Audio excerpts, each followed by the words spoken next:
Humility to me, and something that's certainly been a hard line culture piece to our company at Airtower is something that I think builds just some of the strongest character and organizations out there. It's just my personal belief.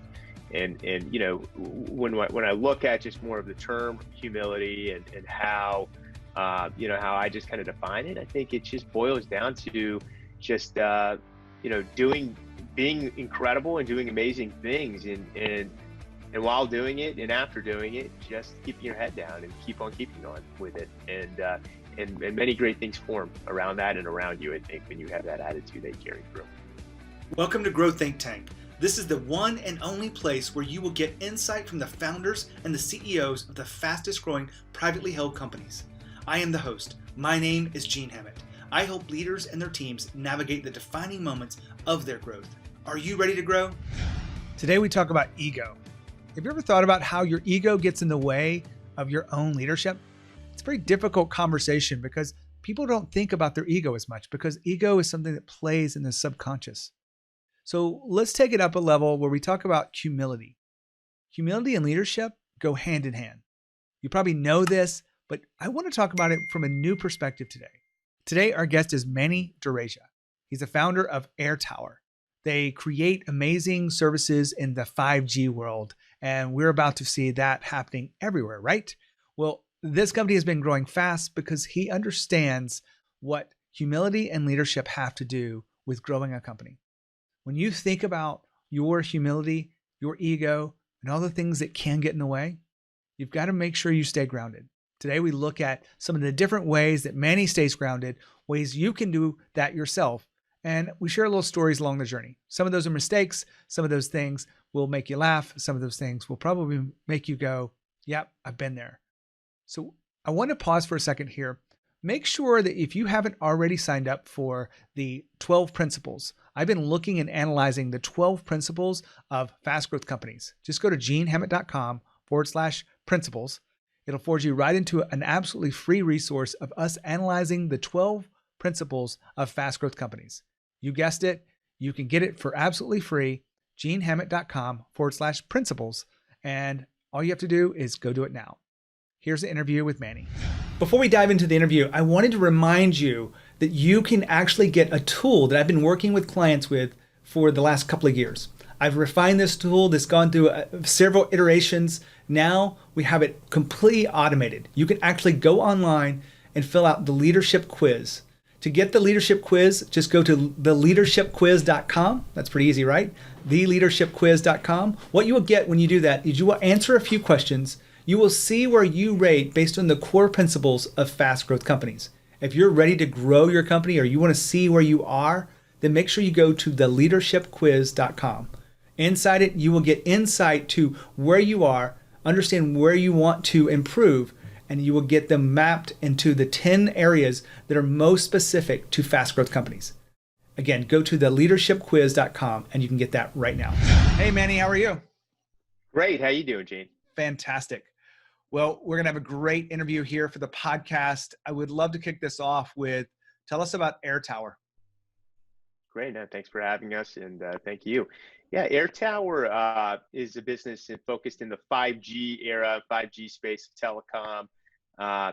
We are entirely focused on the indoors in large commercial buildings for 5G. So virtually everything over 50 to really 100,000 square feet of commercial real estate we target for our 5G systems, which we're finding and have found, from quite a bit of buildup of the engineering and evolution of telecom, that in-building systems are a major part of how we're going to be connecting now and in the future because of some of the issues that cell towers are having. So Airtower been around for a few years now. Since 2016, we were actually formed, and we were just named last year on the Inc. 500.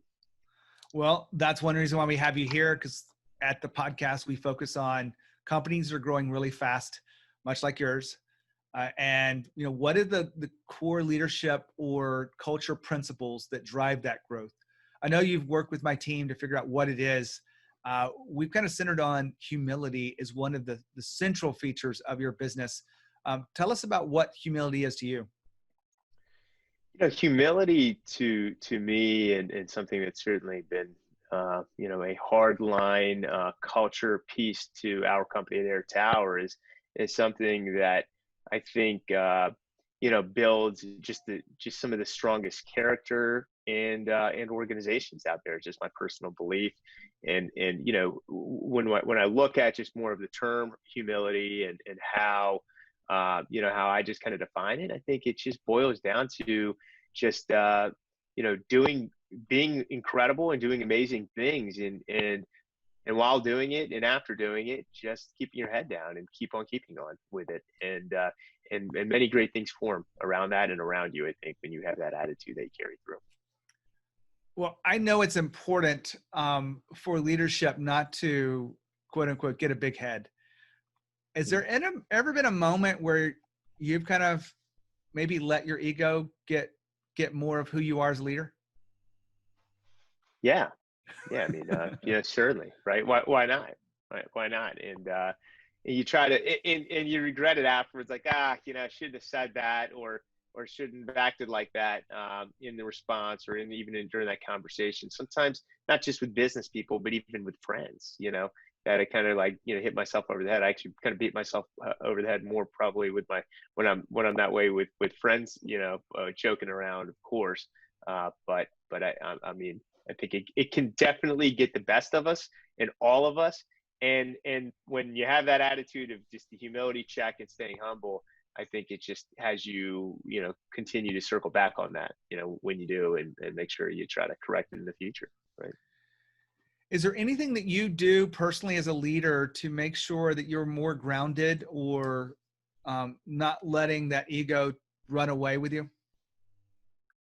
Yeah, we never, a lot of times with the roles and responsibilities from the executive team, we have to pass down work and someone to the delegation. I never am, I've never been, and don't really plan on being, as much as we still have to delegate to build a business and scale it, that's absolutely key. I'm never concerned with getting on the front line and getting my own hand, rolling up my own sleeves and getting dirty where tasks come up that weren't expected, that sometimes it gets passed down to some of the team members, but jumping in with them and doing that work alongside with them. Hold on for a second. Manny just mentioned about being on the front line. In other words, he's in the trenches, and the value of that for his humility, but also keeping himself grounded as a leader, staying connected to the people. I used to call this podcast Leaders in the Trenches, and because I really believe in the value of you getting on the front lines with your employees. Are you taking the time to connect with them about customer service issues, talk to them about how they feel inside the organization, the work that's doing, how you can improve as a leader, how do you improve the culture? All of those things are absolutely important. And are you having those conversations? You can't outsource this. You've got to have those conversations yourself. Just a reminder here at the home of Growth Think Tank, where leaders come to grow. Back to the interview. And when you try to build a team around this, you have about 27 employees now that you've built up around this culture. I know there's some other core values behind the company. Are you hiring to that, like selecting employees because of their humility and have questions that allow you to tune into that? Yeah, absolutely. It's part of that process is making sure that continues to grow and blossom. And sometimes it can be a bad apple to really ruin it all, right? So making sure that apple actually never shows up or never comes is a key part of my own strategy, with making sure as we keep the culture in a good lockdown for the years ahead. I want to get specific. Is there a question you use or some technique that you have to be able to tune into someone's ability to be humble? I think you can pick it up a lot of times in demeanor, and it's a body language thing for me, so it's not so many the questions and the responses to it, although that carries through as well. It's absolutely, in my opinion, I'm kind of a body language reader on when it comes to humility. Has that been difficult with video? calls? And maybe you're not doing that much hiring right now, but have you ever done it through video versus being in person? No, I mean, no, I mean, the video isn't compromising it at all. Yeah, much of it has to do with eye contact, facial, and just kind of smiles to no smiles, and just kind of the way that things that flow off the tongue, right? So that's all still very much so caught on these Zoom and team calls and FaceTime more than ever. So if anything, we're getting closer. We get a closer look at your face, blowing it up on a 27-inch screen. So if anything, I think it has some ways of even being a little bit more efficient.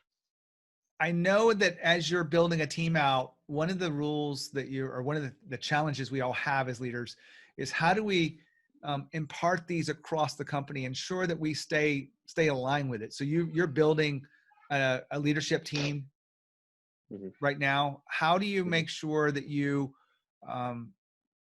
they carry that forward across to the frontline employees? I think again, it's always kind of leading from the front line. I think that's kind of the attitude that we carry through with our current team and our current management team. And leading from the front line makes the world of a difference, whether it's something, groups in the armed forces to businesses here on the ground turf in America. I think that, it really is an exemplary piece of being a great leader. And keeping that humility in check as well. The humility does have a lot to do with that. I think, if you're not humble about it enough, then you don't want to jump on the front line. You like to pass that buck down. But I think it all comes hand in hand. You may not know this, Manny, but I originally titled this whole podcast, started over 6 years ago, "Leaders in the Trenches." Huh. Because it was that specific moment of really being in the front lines. I mean, I have no problem with leaders that are, want to create a team and step off and be serial entrepreneurs and create, 10 companies. But I have a lot of connection with people that have this focus of being on the front lines. Have you seen the value of that across building the culture of the company, making sure that you're not quote unquote in the ivory tower? That quote unquote what? I'm sorry. In the ivory tower of leadership. Oh yeah. Have you seen the benefit across the company? Yeah, absolutely. I think you all some of your greatest intel, as you're growing and scaling the business, is coming from the front lines of the business and what's operating at the team that works, kind of in the field, if you will, and that feedback, having that steady stream and in real time, I think it's a critical part to keeping the team growing every year. So I know that we've all as leaders have made some mistakes, and I don't want you to like air all the dirty laundry that you're uncomfortable, but has there been a mistake that you've made as a leader that required you to really change your own beliefs and mindset around leadership? Yeah, I mean, obviously plenty, right? Plenty of mistakes along the way, but the best learnings always come from those mistakes. I think in some ways those mistakes are, can come with lack of preparedness. I think that's really it. I think it is one of the toughest things with leaders and executives of leading companies, that it's like you have to have a playbook on the shelf for everything at all times. And when you don't want to be caught there without it. And some scenarios like COVID-19 come up and no one had a playbook for that. Everyone was looking at the shelf that's leading a company like, well, we don't have anything for this. And that can happen also. But I think even pre-COVID-19, there were situations where the preparedness wasn't there as well as it should have been. And something that we do have to work those extra nights and weekends and making sure we have the hundreds of different playbooks that we need at any given time. And I think now, speaking of the pandemic, I think most companies across America now have that playbook, and even as a nation, we do, and have really whipped that together in the last 8 weeks. I know we have. What allows you to keep evolving as a leader? I know that some people read, some people take in other aspects of evolution of a leader, but how do you do it personally, Manny? Yeah, I, just would say that it is a cross function of between reading, keeping up on some good material education, firm believer in it, that it definitely evolves over time, and better feedback a lot of times comes up over time. So reading up, keeping up, and then staying in touch with the team and making sure that their interests are remain in line with the business's needs change. I want to switch gears a little bit. One of the things that I've seen companies that grow fast, they have rituals that allow the team to bond together. Sometimes those rituals are odd or counterintuitive. What Yeah. comes to mind when I ask you about a ritual that has really moved the needle for your company? From a culture outside of the office piece, which is where I would go to answer this, that we we have monthly we have monthly happy hours, which naturally we haven't had since February at this point, as we're in May 2020. Yep. We're actually hosting our first company virtual happy hour on at the end of this month, and there's ways to still make some good bonding there happen. I'm going to actually send everyone, they don't know this yet, but I'll be sending everyone a delivery of their favorite beverage to their door hours before that happy hour kicks off. So we, kind of arranging little neat things like that. But outside of that, we do these quarterly hangouts too, where it's a deeper dive. It's not just hanging out at a bar, but we'll, do the whole great escape room. If you've ever done it, get locked in a room, split the team up and charge at who gets out first, to just go and do a ping pong place and play ping pong and top golf and other elements that go outside of just the bar scene. And we do that every quarter. I don't know if you caught that, but I want to bring a spotlight to something that Manny said. He talks about having a happy hour and having everyone's favorite beverages shipped to them. Are you taking the time to get to know your people so that you know what their favorite beverages are? And are you taking the steps to make sure that they feel connected to the work by maybe spending a little bit of money and actually having a happy hour where everyone gets their own favorite beer, wine, or cocktail? Well, I know that may not be your style, but here's the thing that you can take away from this. Are you really taking time to think about, in creative ways to increase your connection with your people? Plain and simple. Are you doing it? If you're not, you could learn from Manny in this area. Back to the interview. I want to go back to that favorite drink thing. So you've taken this not just, it's easy to get together as a happy hour, but you've probably done a little bit of research to figure out what beer someone likes or wine they like, or maybe it's even the harder liquors, which is perfectly okay with me. But I love the fact that you've taken some time to be personalized and send it and have it delivered to their door. Did you get that idea somewhere, or just something you wanted to do to take this up a notch? Mark Cuban was talking about this a couple of weeks ago, which a lot of people are talking about, that he was sending his customers, or some of his portfolio companies started to send customers, like these virtual happy hour invites, and sent them, gift card or alcohol with it. Because, the whole happy hour thing, it's just, we're doing a lot of that as a country. We were at least before COVID-19, and it's a social thing, and it's part of building relationships. And, so I think that kind of goes hand in hand, and it happens to be with the team too, outside of customers. So I just took that idea and said, if we're going to do a virtual happy hour with our team, which a lot of teams are already doing, take it the extra mile. And if I was going to pay for the whole round of evening drinks and food, there, which I always do on those monthly happy hours, why not just, take some of that budgeting, if you will, and bring it right to everyone's front door. I love the idea, and it speaks a lot to the value that you put in your team. I know that we focused on humility and being humble as a leader, but I want to give you a chance to kind of maybe even look at this and take it in another direction. What else has really, made an impact to your company growing fast as it relates to leadership or culture? I think head down, keep going, not stopping, and high-fiving over the small celebrations. There's some big celebrations, don't get me wrong, and small celebrations we have to celebrate and be thankful for, but you just got to keep on going. And you can't look back. I mean, I think a lot of times when you see businesses slow down, it's because they allowed to celebrate maybe too much for some of the milestones that, hey, if we just keep going, we can keep building off of that momentum right now rather than slowing it down. And I think it all just goes hand in hand with keeping going. I think we haven't stopped, even we just had our best quarter ever in the first quarter, 2020.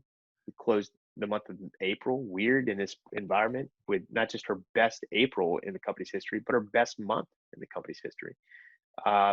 It's never there. It's the attitude of like, yeah, we should be stopping to celebrate that because it's in the middle of a pandemic, but we're not. It's just to keep on keeping on attitude at Airtower. I'm sure you'll celebrate it at the happy hour. We will definitely. Yeah, for sure. Manny, I really appreciate you sharing your insight as a leader, the importance of being humble and having a team that's also humble as well. Thanks for being on the podcast. Thank you. I love interviews like this where people get real and talk about some of the things that people aren't willing to go there. The courage of leaders to talk about their ego and being humble is really empowering to me. I really love when leaders let it go and share what really is necessary for us to grow as human beings, as leaders, and of course, as people inside of our companies and the world. Your humility and leadership are very important. They go hand in hand, and you probably know that by now if you've listened to the entire episode. I really love what I get to do working with leaders that are in the defining moments of their own journey as leaders. They want to go beyond where they are today. They're not quite sure what it looks like, what it takes to get there. What do they need to let go of? That's where I come in. I help you understand exactly what you need to do, who you need to be, and what is really holding you back from having the life, having the leadership, and growing your company exactly the way you want to. Make sure you reach out to me, Gene@GeneHammett.com. When you think about leadership, make sure you think of Growth Think Tank and the fast growth leaders that we have here. As always, lead with courage.